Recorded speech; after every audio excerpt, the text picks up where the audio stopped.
রাজ্যের সরকারি স্কুলে শিক্ষকদের বদলি বিধি রয়েছে। এমনকি প্রাথমিক স্কুলেও শিক্ষকরা বদলির সুযোগ পাবেন। এবার সরকারি সাহায্যপ্রাপ্ত মাধ্যমিক ও উচ্চ মাধ্যমিক স্কুলেও বদলির আওতায় আসছেন শিক্ষকরা। স্কুল সার্ভিস কমিশন জানিয়েছে, চলতি মাসের 25 তারিখ থেকেই শুরু হবে বদলি প্রক্রিয়া। 25শে জানুয়ারি থেকে 10ই ফেব্রুয়ারি পর্যন্ত বদলিতে আগ্রহী শিক্ষকদের নো অবজেকশন সার্টিফিকেট সংগ্রহ করতে হবে। এই সার্টিফিকেট নিতে হবে সংশ্লিষ্ট স্কুলের প্রধান শিক্ষকের কাছ থেকে।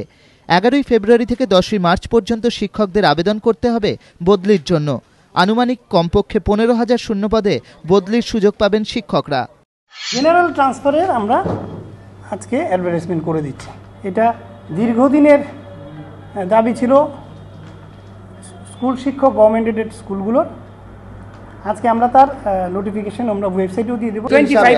25% যদি আমরা ধরি, আমার মনে হচ্ছে যে এটা নট লেস দেন 15,000 আর কি এটা হতে পারে।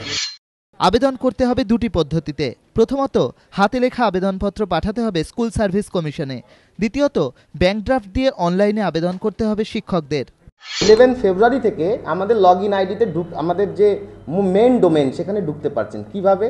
তার জন্য তার এনওসিটা লাগছে, প্লাস একটা ড্রাফট লাগছে 2000 টাকা, যেটা আমাদের ফিজ। এই তার নাম, তার বাবার নাম, ড্রাফট, এই ফিজ, এই সব মানে ড্রাফট নাম্বার দিলে অটোমেটিক একটা লগ ইন আইডি ক্রিয়েট হয়ে যাবে। তিনি সেটা প্রিন্ট আউট নিয়ে নেবেন লগ ইন আইডি। সেই লগ ইন আইডি দিয়ে উনি পরে অ্যাপ্লিকেশন করতে পারবেন। একটি স্কুলের 25% শিক্ষক বদলির জন্য আবেদন করতে পারবেন। এই 25% নির্ধারিত হবে শিক্ষকতার অভিজ্ঞতার নিরিখে। ন্যূনতম 5 বছরের শিক্ষকতার অভিজ্ঞতা থাকলে তবেই আবেদন করা যাবে। আবেদন করতে হবে একই বিষয়ে একই ক্যাটাগরিতে। শিক্ষিকাদের জন্য থাকছে বাড়তি সুবিধে।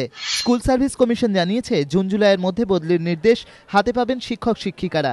এরই মধ্যে মার্চের 9 তারিখ ফের স্কুল সার্ভিস কমিশনের লিখিত পরীক্ষা। এ মাসেই প্রকাশিত হবে তার বিজ্ঞপ্তি। এবার ফর্মের সঙ্গেই অ্যাডমিট কার্ড পাবেন পরীক্ষার্থীরা। পরীক্ষার্থীদের সাহায্যের জন্য এই প্রথম অনলাইন হেল্প ডেস্ক চালু করছে স্কুল সার্ভিস কমিশন। কৃষ্ণেন্দু অধিকারী, এবিপি আনন্দ, কলকাতা।